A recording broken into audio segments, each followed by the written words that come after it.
अच्छा जी, दोबारा से हम शुरू करते हैं हम।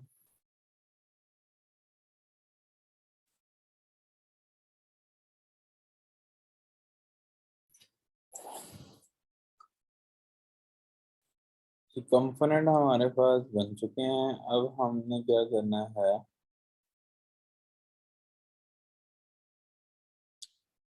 पेजेस बनाने हैं। तो लेट्स सपोज एक वेबसाइट जो हम बना रहे होते हैं, तो उसके अंदर मल्टीपल पेजेस हो सकते हैं। अब ऐसे कह लो कि हम कॉन्टैक्ट का सेक्शन बनाते हैं, अबाउट का सेक्शन बनाते हैं, और भी छोटे छोटे जो हैं वो हम इसमें उसके सेक्शंस बना रहे होते हैं। तो डिफरेंट पेजेस बना रहे होते हैं। वो पेजेस हम, वो भी कंपोनेंट ही होते हैं रिएक्ट की जुबान में, हमने उनको एक पेज का नाम दे दिया होता है। उसका उसकी रीज़न क्या है, क्योंकि उसके थ्रू जो है हम डिवाइड कर सकते हैं अपनी बड़ी वेब ऐप को ना। तो मैं आपको समझाता हूँ this slide।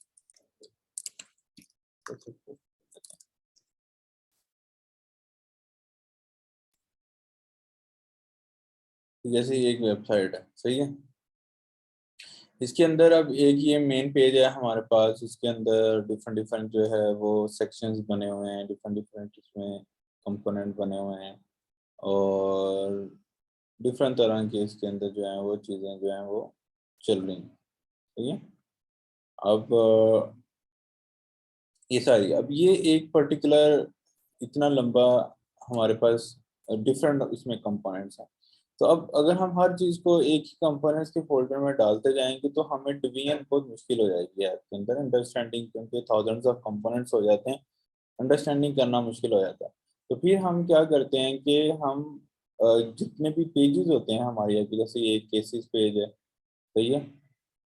उसके अलावा जो है ये एक सर्विसेज पेज है, ये अबाउट का पेज है, कैरियर का पेज है, ब्लॉग का पेज है, ठीक है। इसी तरह कॉन्टेक्ट करने का पेज है। तो अब इन सब की यूआई ऑलमोस्ट डिफरेंट डिफरेंट है, लेकिन बहुत सारी चीज़ें रीयूज हो सकती हैं, जो हमें चाहिए हो सकती हैं, लेकिन बहुत सारी यूआई जो हैं वो हमारी, अब ऐसे कह लो कि जो पेजेस जो हैं वो हमारे डिफरेंट डिज़ाइन है उनका, और डिफरेंट उसके अंदर जो है वो स्टाइल है, लेकिन कुछ स्टाइल कॉमन भी है, लेकिन कुछ स्टाइल जो है वो डिफरेंट है उसके अंदर। तो वो चीज़ हम कैसे टैकल करते हैं कि हमें, अगर हम हर चीज़ कंपोनेंट में बनाते जाएंगे तो हमारी ऐप बहुत लेंथी हो जाती है, तो इसलिए फिर हम पेजेस डिफाइन करते हैं। तो पेजेस का भी सिंटैक्स सेम है। हम क्या करते हैं, पेजेस के अंदर भी फोल्डर बनाते हैं, जिससे इसका फोल्डर बनाना है, जस्ट लाइक जो सबसे पहला पेज होता है हम उसको लैंडिंग पेज बोलते हैं। लैंडिंग का नाम हम लैंडिंग रख लेते हैं, लैंडिंग पेज रख लेते हैं, होम पेज भी रख सकते हैं। इसी तरह हमारा कॉन्टैक्ट का पेज हो सकता है, उसी तरह हमारा जो है अबाउट का पेज हो सकता है, उसी तरह हमारा सर्विसेज का पेज हो सकता है। तो जिससे हम कंपोनेंट बना रहे हैं उसी तरह हम जो है वो पेजेस बना रहे हैं। फर्क बस ये है कि ये ग्लोबल एंटिटी को रिप्रेजेंट कर रहे हैं, ये रिव्यूजर स्मॉल एंटिटी को रिप्रेजेंट कर रहे हैं। तो हमने अपनी ऐप को पेजेस वाइज डिवाइड कर लिया, उसके अंदर कितने पेजेस हैं, और उस पेज के अंदर जितने भी कंपोनेंट हैं उनको हमने अलग अलग से डिवीजन कर लिया है। जस्ट लाइक एन अबाउट, हमारे पास कंपोनेंट है, तो इस कंपोनेंट के अंदर हम, सॉरी पेज है, तो उसके अंदर हम अबाउट को डिफाइन करना चाहते हैं, तो इसका स्टाइल भी सेम रहेगा, जस्ट लाइक अबाउट। तो ये है, इसकी सी एस एस करनी है तो अबाउट और सी एस एस। इसी तरह कॉन्टेक्ट है, तो उसका भी हम सेम रखेंगे, कॉन्टेक्ट और यस, इसकी सी एस एस करनी है तो कॉन्टेक्ट और है CSS।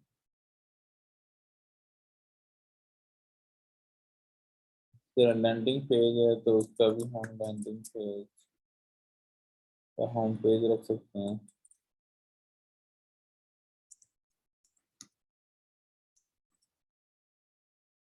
सर्विसेज का पेज है, उसमें भी हम ऐसे ही कर सकते हैं।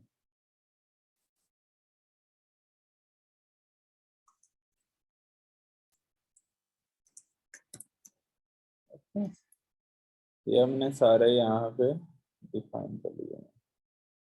तो अब अबाउट के अंदर हमने पेज बनाना, तो जस्ट लाइक जैसे हमने कंपोनेंट बनाया ये वैसा ही हमें बनाना है, कुछ डिफरेंस नहीं है इसके अंदर। कंपोनेंट का नाम और बाकी सारी चीजें एक कंपोनेंट की तरह हमको हमने बनाना है अबाउट को। अब इसमें फ़र्क क्या होगा कि हम डेफिनेटली एक पेज के अंदर बहुत सारी चीज़ें यूजेबल हो रही होती हैं, तो वो हम कंपोनेंट से इंपोर्ट करके इसमें इस्तेमाल करें। तो जस्ट लाइक हमने अबाउट डिफाइन किया, अब अबाउट के अंदर आपको फुटर लगाना पड़ सकता है एग्जाम्पल के तौर पे, तो हम फुटर को इसके अंदर लगा सकते हैं। अबाउट के अंदर हमें कोई, आप ऐसे कह लो कि हमें डिफाइन करना पड़ सकता है, कोई बटन लगाना पड़ सकता है, तो हम यहाँ पे बटन का टैग भी लगा सकते हैं। जो हमने कस्टम बटन बनाया था, कहाँ पे बनाया था, कंपोनेंट के फोल्डर बटन के अंदर बटन का कंपोनेंट बनाया था, वो हमने अबाउट के पर्टिकुलर कंपोनेंट के अंदर, सॉरी पेज के अंदर आप कह लो या कंपोनेंट के अंदर हमने उसको प्लेस कर दिया।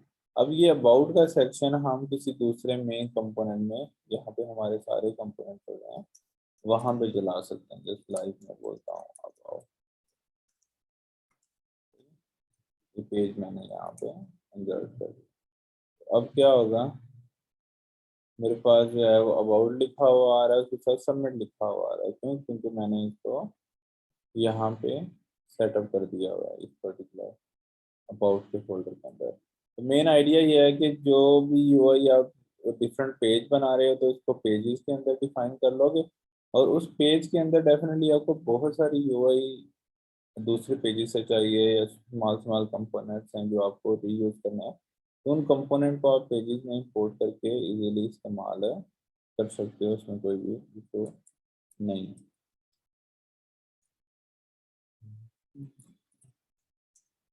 और मैंने बेसिक से सारे पेजेस बना दी हैं।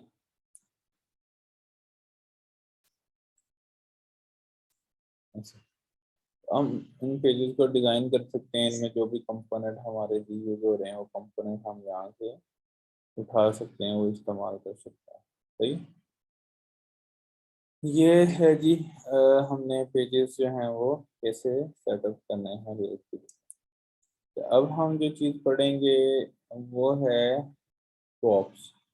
सही है, तो प्रॉप को कैसे हम अंडरस्टैंड करते हैं, लेट्स सपोज मैं आपको समझाता हूँ जैसे हमने पहले किया था आपके में।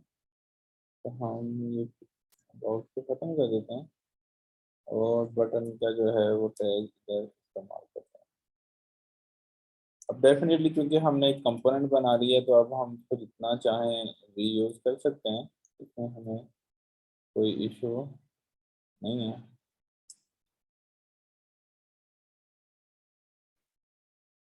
मेरी आवाज़ आ रही है सबको? जी सर आ रही है। सही है। जी सर आ रही है। जब बटन को हमने लगा दिया यहाँ पे, अब ये बटन, ये कितने सारे बटन हमने यूज कर लिए। अब ये बटन कॉमन बनाने का फायदा ये है कि हम इसकी सेम जो है ना वो डिजाइनिंग यूज कर सकते हैं। जस्ट लाइक मैं आपको यहाँ पे कोई बटन ढूंढ लेते हैं, इससे हमें आइडिया होगा। जस्ट लाइक हमारे पास जो है वो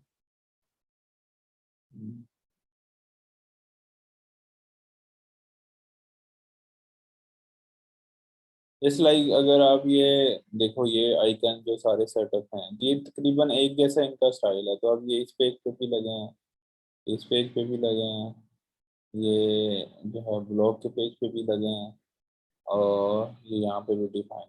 तो हम इनको री यूज़ कर सकते हैं। अगर हम इनकी सेम CSS हमने लिखी है, तो हम इसको मल्टीपल प्लेसेस पे इस्तेमाल कर सकते हैं। ये इसका बेनिफिट है। सही है। अब ये चीज़ होगी। अब जैसे ये सर्च बार है, तो हम इसको मल्टीपल, यहाँ पे हमने इसको एक दफ़ा डिज़ाइन कर लिया, हम इसको यहाँ पे यूज़ कर सकते हैं, या हम इसको जो है वो डिफरेंट प्लेसेस पे जाके इसको हम फर्दर भी इस्तेमाल कर सकते हैं। जैसे लाइक हमने वो सेम जो है UX इधर भी इस्तेमाल कर सकते हैं। सही। तो ये एक छोटा सा बेनिफिट है जिसकी मदद से आप जो है वो कंपोनेंट की यूजबिलिटी को यूज़ कर सकते हो। लेकिन आपने एक चीज़ देखी होगी कि अगर हम ब्लॉग पे जाते हैं, तो ये जो एक छोटा सा कंपोनेंट बना हुआ है, यहाँ पे लिखा होता है शेयर ब्लॉग, और अगर हम कॉन्टेक्ट पे जाते हैं तो यहाँ डिफरेंट चीज़ लिखी जाती है। ठीक है, तो ये कैसे होता है, अगर हम एक ही कंपोनेंट बनाएंगे बहुत सारी जगहों पे तो ये सेम यूज हो जाता है, लेकिन मोस्ट ऑफ द टाइम हमें इसको चेंज करना पड़ता है। जिस लाइक अगर हमने ये एक बॉक्स बनाया, ये चूंकि इसकी यूआई इन तीनों की यूआई एक जैसी है, इवन मल्टीपल जो नीचे हैं उनकी भी यूआई एक जैसी है, तो उसकी वजह से यहाँ पे अब ये कह लो कि इसको हमें रीयूजेबल बनाना चाहिए, क्योंकि इस पर पैडिंग भी सेम लगी होगी, इस पर बाकी सारी चीज़ें भी सेम अप्लाई हो रही होंगी, तो इसको हमें रीयूज करना चाहिए रेदर देन कि हम इसके लिए लेदर से CSS लिखें, इसके लिए लेदर से सारी HTML लिखें, इसके लिए लेदर HTML लिखें। लेकिन प्रॉब्लम ये है, इसका आइकन चेंज है, इसका भी आइकन चेंज है, इसका टाइटल चेंज है, ये डिस्क्रिप्शन चेंज है, ये तीनों चीज़ें तीनों में चेंजेस हैं। सही है, तो इसमें के चेंजेस हैं इनके अंदर, और मतलब टेक्स्ट वगैरह टाइटल वगैरह चेंज है, तो उस चीज़ को हम कैसे टैकल कर सकते हैं। इसी तरह अगर कोई बटन होता है तो वो बटन हम मल्टीपल प्लेसेस पे तो लगाना है, लेकिन ये बटन हमने सेम नहीं लगाना है, किसी में इसका डिफरेंट स्टाइल होना चाहिए, हल्का सा चेंज होना चाहिए। ये टेक्स्ट इसके अंदर जो टाइटल या टेक्स्ट लिखा हुआ है ये भी चेंज होना चाहिए। तो इस चीज़ को हम कैसे टैकल कर सकते हैं, हम ऐसे मैनेज कर सकते हैं इस चीज़ को कि हम ये बटन का जो स्टाइल है वो हम पीछे से पास करते हैं, rather देन कि हम देखो यहाँ पे हमने कंपोनेंट बना लिया बटन, सही है, उसके अंदर बेसिक CSS बेसिक फंक्शनलिटी उसमें डाल दी। अब ये यहाँ पे टेक्स्ट जो है ना वो हार्ड कोडेड है, अब हम जितनी दफ़ा भी इसको यूज़ करेंगे ये सेम नज़र आएगा। तो इस चीज़ को हम यहाँ से मैनेज कर सकते हैं कि हम इसको एक प्रॉप पास कर सकते हैं, इस बटन नामी कंपोनेंट का प्रॉप कैसे पास करते हैं, एट्रीब्यूट की तरह, जैसे हम HTML में एट्रीब्यूट पास करते थे ना, तो इसका नाम हम रख लेते हैं, इस प्रॉप का नाम रख लेते हैं टाइटल, और उसके अंदर हम पास कर देते हैं ये है जी सबमिट सेव बटन। तो ये इसके अंदर हम रख लेते हैं कि ये है, इसका टाइटल है सबमिट, इसका टाइटल है अपग्रेड,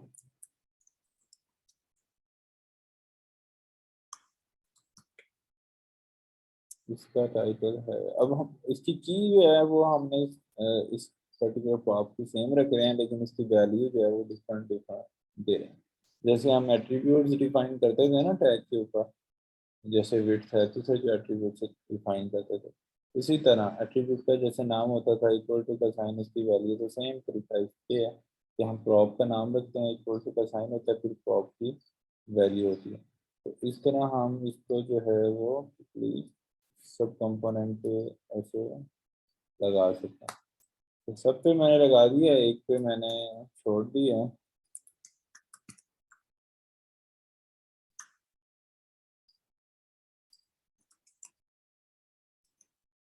सही है, अच्छा जी, ये अब टाइटल वगैरह हमने पीछे से पास कर दिया इस कंपोनेंट को। इसका फायदा क्या है, इस बटन को हम इस बटन को मजीद फ्लेक्सिबल बना सकते हैं। ये एक कंपोनेंट है, अब ये हार्ड कोडेड है, हम इसको रीयूजेबल तो कर रहे हैं, लेकिन देखो ना हमने इसको दोबारा दोबारा कॉल करना, तो सेम सबमिट बटन से तो कॉल नहीं करना ना। फायदा क्या है, मतलब हर जगह भी जहाँ भी इसको यूज करना है वहाँ इस बटन की चीज़ें चेंज हो जाएंगी। तो वो कैसे हम टैकल करेंगे, वो हम टैकल करेंगे कि बटन के कंपोनेंट के अंदर हम जाएंगे, जो भी प्रॉप हमने वहाँ से पास की होती हैं वो प्रॉप हम यहाँ पे गेट कर सकते हैं, तो वो प्रॉप फंक्शन के पैरामीटर्स के अंदर हमें मिल जाती हैं, उसको हमने प्रॉप बोल दिया। ठीक है, अब उस प्रॉप्स के अंदर जो है अगर हम उसको कंसोल करा लें तो आपको समझ आ जाएगी कि उस प्रॉप में हमें क्या मिल रहा है। सही है, तो मैंने यहाँ पे लगा दी, अगर हमने जावास्क्रिप्ट लिखनी है HTML के अंदर, ये हमने HTML लिखी है उसके अंदर अगर हमें जावास्क्रिप्ट लिखनी है तो हम क्विकली लिख सकते हैं। वो कैसे लिख सकते हैं, हम यहाँ पे करली ब्रेसेस लगाएंगे और अंदर जावास्क्रिप्ट लिख सकते हैं। तो हम यहाँ पे लिखेंगे प्रॉप डॉट टाइटल, तो प्रॉप डॉट टाइटल बोलेंगे तो यहाँ पे ये चीज़ आ गई। ठीक है, अब सेव आ रहा है, सबमिट आ रहा है, अपग्रेड, साइन अप, रजिस्टर, जो हमने पीछे से टेक्स्ट पास किया है वो टेक्स्ट आ रहा है। अब यहाँ पे भी देखें, ये प्रॉप का हमारे पास ऑब्जेक्ट आता है, उसमें हमें जैसे जैसे जो जो चीज़ें हमने इसमें पास की हैं वैसे वैसे इसके अंदर जो है वो चीज़ें रिसीव हो रही हैं। सेव किया था, सबमिट किया था, अपडेट साइन अप रजिस्टर, जैसे जैसे हमने इस पर लिखा था वैसे वैसे हमें यहाँ पे ये डाटा पहुँच गया। प्रोब क्या कंसेप्ट है कि हम ये एक पेरेंट कंपोनेंट है ऐप डॉट जेएस, और इसका जो चाइल्ड है वो बटन है। ऐसे ही होता है ना, ये div जो है वो बटन का पेरेंट है, इसी तरह ऐप जो है वो बटन का पेरेंट है। तो पेरेंट कंपोनेंट ने अगर चाइल्ड कंपोनेंट को कोई डाटा पास करना होता है तो उस कंसेप्ट को हम बोलते हैं प्रॉप, कंसेप्ट को बोलते हैं प्रॉप। जब भी पेरेंट कंपोनेंट ने चाइल्ड कंपोनेंट को कोई भी डाटा पास करना है तो वो थ्रू प्रॉप्स जो है वो पास कर सकता है, ठीक है। जैसे हमने टाइटल का प्रॉप जो है वो पास किया। अब एक पर्टिकुलर बटन को हमने इधर कॉल किया लेकिन इसको भी प्रॉप नहीं दिया, तो इसकी वजह से वो यहाँ पे ऐसा नजर आ रहा है कि कोई भी टेक्स्ट शो नहीं कर रहा ना, क्योंकि हमने पीछे से कोई टाइटल पास नहीं किया। तो इसको अगर लेट्स सपोज आपके 20 बटन है जिसमें से 10 जो है वो सेम टाइटल के साथ रहने हैं, तो आप ऐसा काम कर सकते हो यहाँ पे कि हम थोड़ी कंडीशनल रेंडरिंग कर सकते हैं। तो क्या होती है, हम ये कह सकते हैं कि अगर प्रॉप जो है वो टाइटल आ रही है हमारे पास पीछे से तो वो लगा दो, अगर नहीं आ रही तो फिर हम उसका सेटअप जो है वो चेंज कर सकते हैं जैसे लाइक।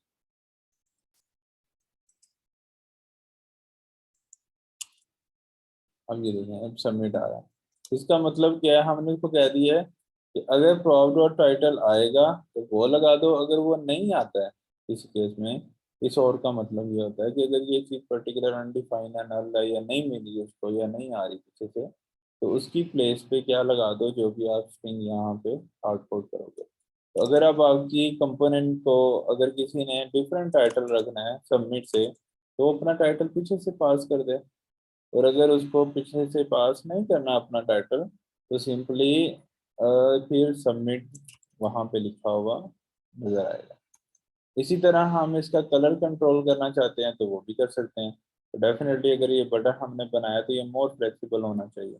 तो मैं ये चाहता हूँ ये जो टाइटल सेव वाला है ना, इसका जो कलर है बैकग्राउंड वो होना चाहिए, ग्रीन होना चाहिए। तो हम जितनी चाहें पेरेंट कंपोनेंट से चाइल्ड कंपोनेंट को क्रॉस पास कर सकते हैं। तो उसका नाम हम रख देते हैं जी स्टाइल, स्टाइल, और वो हम पास कर देते हैं ऐसे। तो स्टाइल पास कर देते हैं हम, उसके अंदर क्या देते हैं कि बैकग्राउंड कलर,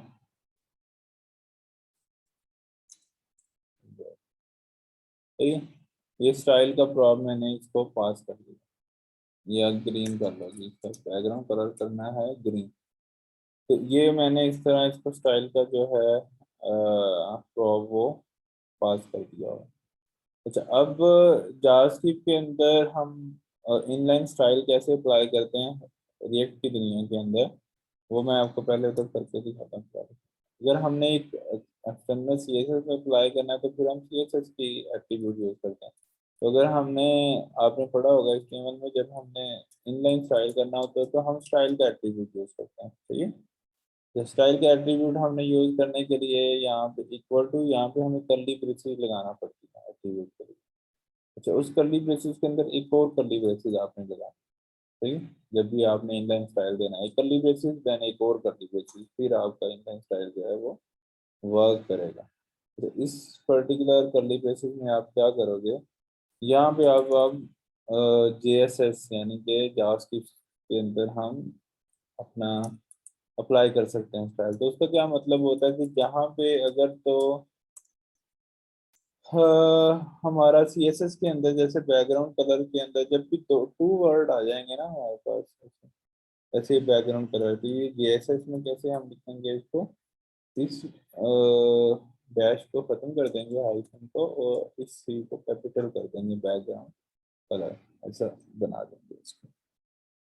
अच्छा, इसी तरह अगर आपके पास पैडिंग है तो वो पैडिंग ही रहेगी, सिंगल वैसे ही रहेगा। अगर डबल कलर आता है जैसे फॉन्ट साइज आता है, CSS में हम लिखते हैं फॉन्ट साइज को ऐसे, JSS में लिखते हैं फॉन्ट साइज ऐसे। बात समझ रहे हैं आप लोग? तो ये चीज़ हम ऐसे डिफाइन कर रहे हैं और इस चीज़ को हम ऐसे डिफाइन कर रहे हैं, बटन के फॉन्ट साइज को इस तरह से डिफाइन कर रहे हैं। अच्छा जी, अब यहाँ पे आ गए, हमने अब लगाना है जैसे, तो हम लगेंगे बटन और कलर और इसको कर देंगे रेड। तो जी अब इसको रेड करेंगे तो क्योंकि इनलाइन स्टाइल एक्सटर्नल स्टाइल से ज़्यादा प्रेफरेंस होती है उसकी, तो इसलिए सारे रेड नज़र आ रहे हैं। लेकिन हम चाहते हैं कि ये यहाँ से रेड ना हो, लेकिन ये पीछे से जो भी प्रॉप आए वही प्रॉप इसको पास हो जाए। तो हम ये कर देंगे प्रॉप डॉट स्टाइल, जो पीछे से स्टाइल आता है वही स्टाइल जो है वो प्रॉप के अंदर हमें मिले। अगर कोई स्टाइल आता है तो उस बटन पे अप्लाई कर। तो अभी कोई स्टाइल नहीं आ रहा, तो अब ये ऐसे हैं। अब किसी बटन को आपने ग्रीन करना है तो आप पीछे से स्टाइल का प्रॉप पास करते हैं, ठीक है। तो उसको हम क्या कहेंगे कि बैकग्राउंड कलर। अगर हम उधर ही कंपोनेंट में लगा देते हैं तो फिर प्रॉब्लम है, फिर सबका स्टाइल चेंज हो जाता है। हम अगर पीछे से पास करते हैं तो वो हम अपनी मर्जी से कुछ भी पास कर सकते हैं। जिस लाइक हमने टाइटल का एट्रीब्यूट पास किया, इसी तरह हमने स्टाइल का पास कर दिया। अच्छा, अब आपने एक चीज अंडरस्टैंड करनी है, जो प्रॉप्स होती हैं उसमें हम कुछ किसी भी टाइप का डाटा भेज सकते हैं। अब देखो यहाँ पे हमने एक ऑब्जेक्ट भेजा है, यहाँ पे हमने एक स्ट्रिंग भेजी है, ठीक है। हम कोई नंबर भी भेज सकते हैं, हम कोई एरे भी भेज सकते हैं, जो जिस टाइप का आपने डाटा प्रॉप के थ्रू भेजना है वो भेज सकते हैं। सिर्फ कंसेप्ट इतना है कि ये डाटा जो है वो पेरेंट टू चाइल्ड जो है वो पास होता है। हम पेरेंट कंपोनेंट से चाइल्ड कंपोनेंट को डाटा इसके थ्रू पास कर सकते हैं। अच्छा,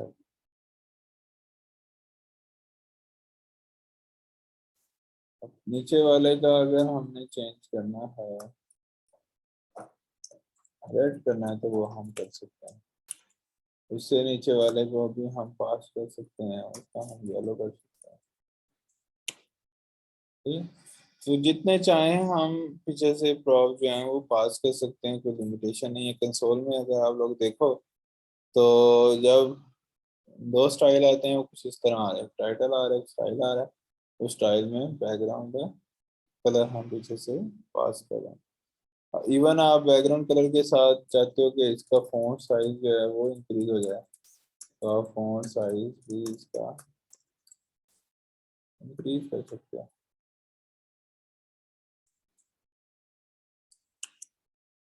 ये कोई का फॉन्ट साइज भी इंक्रीज है। जो भी आपने पीछे से स्टाइल पास करना है वो हम इस तरह से स्टाइल जो है वो पास कर सकते हैं। इसके अंदर हमने ये फंक्शनैलिटी की है, वो ये है कि अगर प्रॉप में आपको स्टाइल आएगा तो वो इसको स्टाइल को दे देना, अगर नहीं आएगा तो सिंपली ऐसे।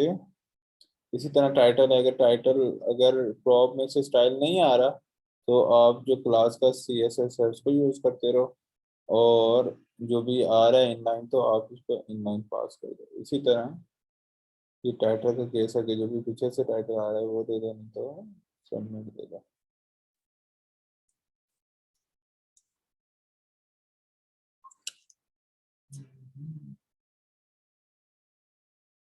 अच्छा, यहाँ तक आप लोगों को समझ आ गई है?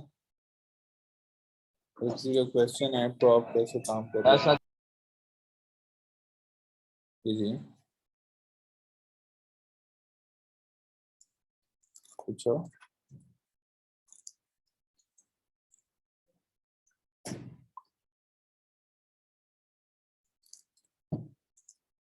कोई क्वेश्चन था, आप पूछ लो।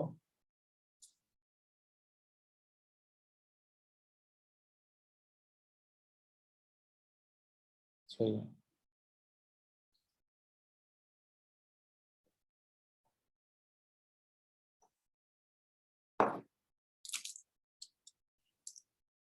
अच्छा अच्छा, क्लियर है आप सब लोगों को? तो अब हम आगे मूव करते हैं, सही है। तो ये प्रॉप का कंसेप्ट काफ़ी पावरफुल है, हम इसकी मदद से काफ़ी काम लेते हैं। तो बस आपने कंसेप्ट ये याद रखना है, जब भी पेरेंट कंपोनेंट ने चाइल्ड कंपोनेंट को कुछ भी डेटा पास करना है तो उसके लिए हमें प्रॉप्स की ज़रूरत पड़ती है। वो प्रॉप कैसे होता है, प्रॉप का नाम होता है, फिर उसकी वैल्यू होती है। वैल्यू कुछ भी हो सकती है, वो स्ट्रिंग वैल्यू हो सकती है, वो इस तरह कोई ऑब्जेक्ट हो सकता है, वो जो है कोई एरे हो सकती है, वो कोई नंबर हो सकता है, वो कुछ भी टाइप का जो है वो डाटा हो सकता है। जस्ट लाइक हम यहाँ पे ट्राई भी कर लेते हैं। हमने कोई उसको नंबर डाटा भेजना है तो मैंने प्रॉप नंबर पास कर दिया है और उसमें मैंने ऐसे कोई नंबर पास कर दिया। इसी तरह आपने कोई एरे डाटा भेजना है तो मैंने उसके पास एरे डाटा पास कर दिया। उसके आगे मैंने आपको अगर स्ट्रिंग के अलावा कुछ भी पास करना है तो उसके लिए आपको कर्ली ब्रेसेस पहले लगाना पड़ती हैं, फिर आप डाटा पास कर सकते हो। तो उसके अंदर मैंने ऐसे जो है वो एरे पास कर दिया, जस्ट लाइक दिस। तो इसमें आपको देखो एरे मिल रही, इसमें जो है आपको नंबर डाटा मिल रहा है, बाकियों में आपको वो स्टाइल और टाइटल वगैरह पास करें तो कुछ भी हम पीछे से किसी भी तरह का डाटा जो है वो पास कर सकते हैं, उसमें हमें कोई भी रिस्ट्रिक्शन है नहीं है। ये तो था जी प्रॉप कैसे काम करते हैं रीड की दुनिया में। तो हमें जो कंपोनेंट हैं उनकी फंक्शनैलिटी को बेटर बनाने के लिए, उनकी रीयूजेबिलिटी को अच्छा करने के लिए कि हम उनसे मल्टीपल तरह का काम ले सकें, तो हमें जो है वो ये करना पड़ता है, प्रॉप्स इस्तेमाल करना पड़ता है।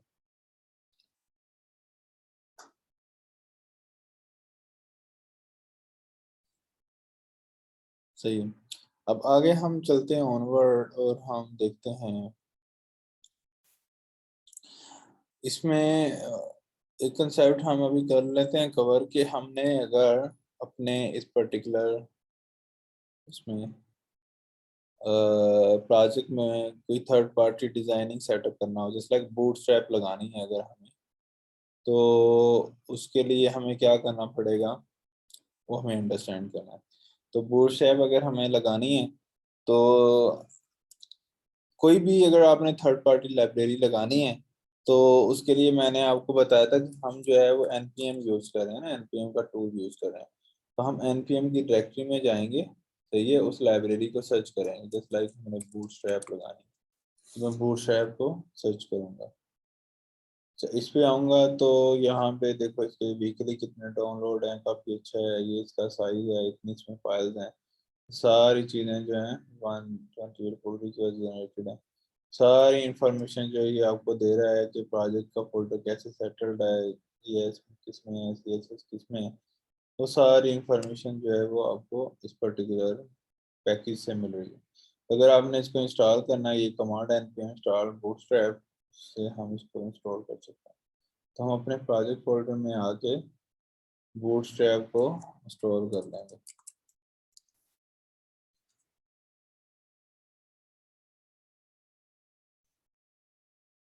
ये क्यों करेंगे, क्योंकि देखो हम बेसिक से बिल्कुल जीरो से स्टाइलिंग नहीं कर सकते हैं ना। तो यही डिस्कस किया था ना हमने कि हम इसमें थर्ड पार्टी टूल जैसे बूटस्ट्रैप है, रेक में बहुत सारे हैं, जैसे मटेरियल यूआई है, जैसे जो है वो हमारे पास क्या कहते हैं डिजाइन है, ये थर्ड पार्टी टूल्स हैं रिएक्ट के, काफ़ी ज़्यादा हैं। तो उसमें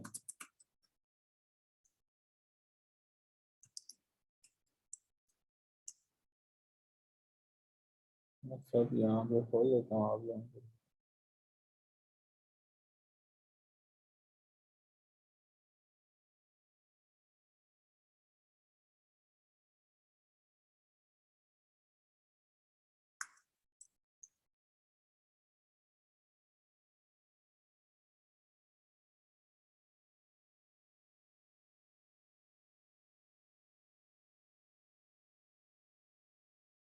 ये रेड टैब है, मुझे हिंदी बूट टैब है, इसके अलावा जो है वो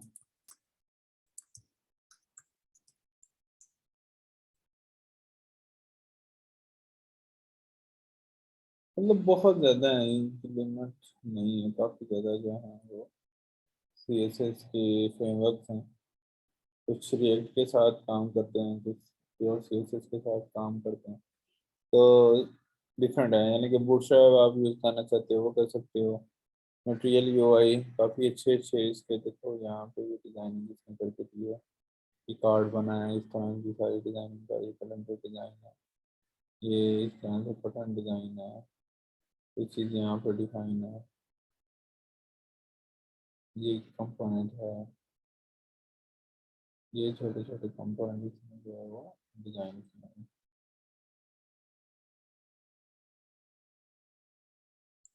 बटन वगैरह के टेबल डिज़ाइन है,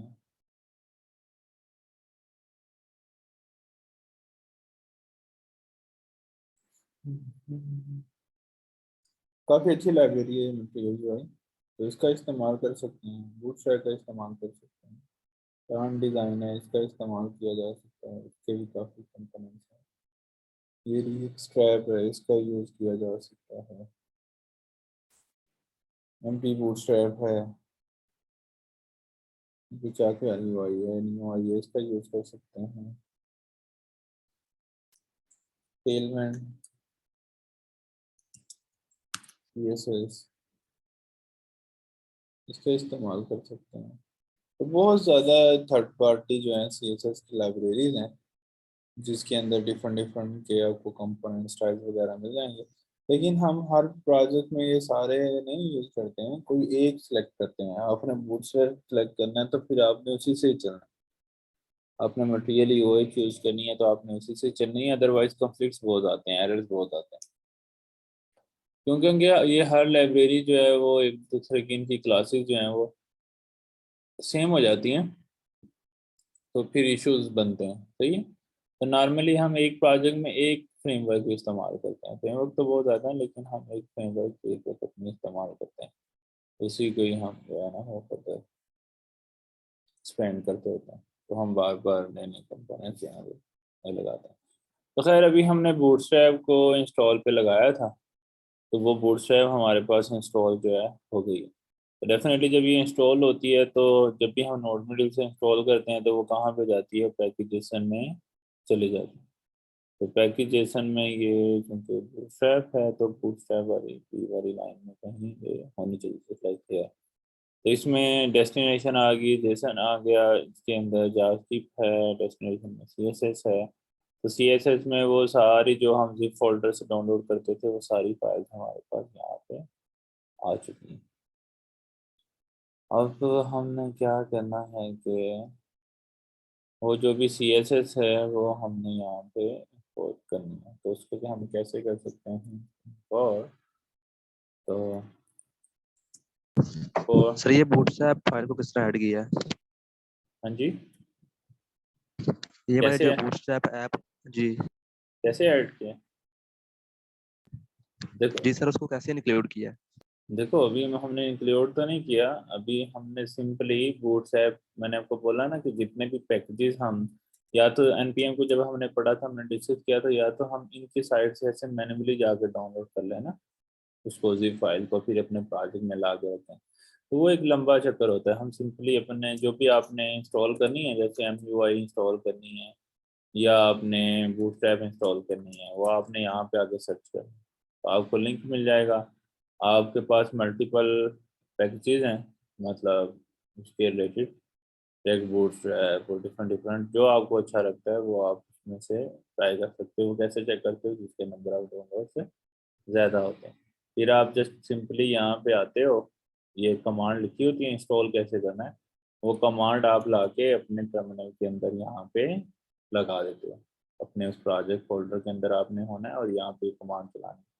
जब ये चलाओगे तो ये बोलेगा ये इंस्टॉल हो गया, इतने पैकेज जो हैं वो ऐड हो चुके हैं। तो जब ये इंस्टॉल होता है, ये कहाँ जाके बैठता है, नोड मॉड्यूल के अंदर। ऐसे ही है ना, जब भी कोई चीज़ इंस्टॉल होती है, बूटस्ट्रैप हमने इंस्टॉल की, तो ये नोड मॉड्यूल में जाके ये वहाँ पे स्टे करता है, बैठ जाता है। अब हमने इसको अपने रिएक्ट ऐप में लगाना है, तो वो कैसे लगाना है, सिंपली हम इसको हर एक कंपोनेंट में जाके नहीं लगाएंगे बूटस्ट्रैप को, क्योंकि हर एक कंपोनेंट में हमने बोला ना CSS की फाइल्स हम बना रहे हैं, सो ऑन, हर एक जगह लगाने की ज़रूरत नहीं है। इसको हम जो सबसे हमारी रूट फाइल है यहाँ पे, इधर हम इस बूटस्ट्रैप को ऐड कर देंगे। सही है, तो उसका फायदा क्या होगा कि चूंकि ये सबसे बड़ा पेरेंट कंपोनेंट है, ये उसका चाइल्ड है ऐप.js के बाकी सारे चाइल्ड कंपोनेंट है। तो अगर हम एक CSS फाइल एक पेरेंट में लगा देते हैं, वो सारे चाइल्ड में इनहेरेंटेड होती है, वो सब चाइल्ड में मिल जाती है। तो इसको हम सिंपली अपने रूट पेरेंट में लगा देंगे import, और इसको हम बोलेंगे कहाँ से आपने इंपोर्ट करना है, बूटस्ट्रैप से, डेस्टिनेशन से, CSS से, और कौन सी फाइल हमने यूज करनी है वो हम उसको बता देंगे।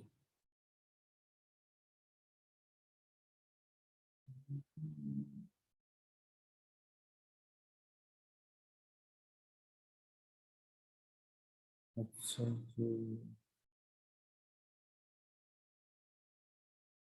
Bootstrap, destination, CSS। अब इसमें हमारे पास डिफरेंट CSS की प्रॉपर्टीज हैं, डिफरेंट CSS हमारे पास हैं। तो हम ये वाली जो है ना कंप्लीट बूटस्ट्रैप वाली जो CSS है, इसका पाथ हम यहाँ पे दे देते हैं। तो इससे क्या हुआ है कि हमारे प्रोजेक्ट के अंदर बूटस्ट्रैप इंक्लूड हो गया। अब मैं किसी भी कंपोनेंट में जाके बूटस्ट्रैप को लगा सकता हूँ। जस्ट लाइक अगर मैं यहाँ पे लगाना चाहता हूँ बूटस्ट्रैप, तो डॉक्यूमेंटेशन वो कहता है यहाँ से मिल जाएगी। हम कोई भी कंपोनेंट एक उठा लेते हैं उसका, जस्ट लाइक